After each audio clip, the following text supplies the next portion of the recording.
આપ સૌ મિત્રોને સૌ પ્રથમ જય શ્રી રામ।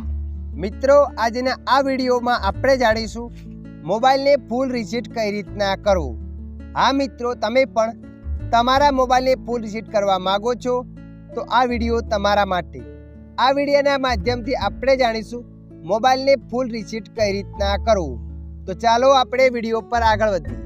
સૌ પ્રથમ તમારા મોબાઈલમાં સેટિંગ એપને ઓપન કરી લેવાની છે।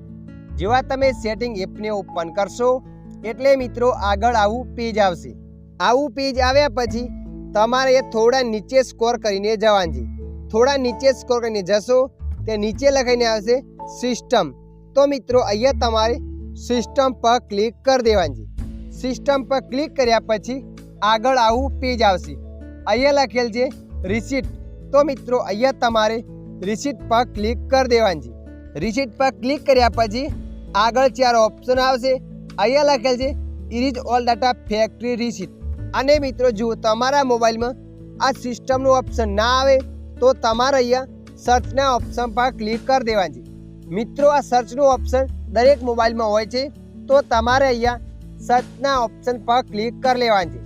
સર્ચના ઓપ્શન પર ક્લિક કર્યા પછી તમારે લખીને સર્ચ રિસીટ। તમે જેવા રિસીટ લખીને સર્ચ કરશો એટલે આવું પેજ આવશે।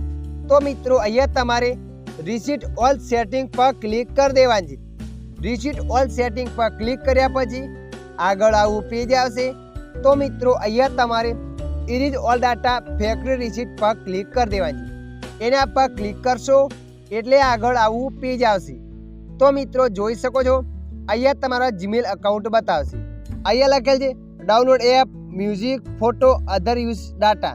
જુઓ મિત્રો તમારા મોબાઈલમાં ડાઉનલોડ એપ્લિકેશન હોય, કોઈ મ્યુઝિક હોય, ફોટો વિડીયો હોય અથવા કોઈ ડાટા હોય, તમારે સૌ પ્રથમ બીજા મોબાઈલમાં ટ્રાન્સફર કરી દેવાની છે। કેમ કે આ મોબાઈલને ફૂલ રીસેટ કરશો કંઈ પણ નહીં રહે। બધા ડોક્યુમેન્ટ તમારે બીજા મોબાઈલમાં ટ્રાન્સફર કરી દેવાના છે।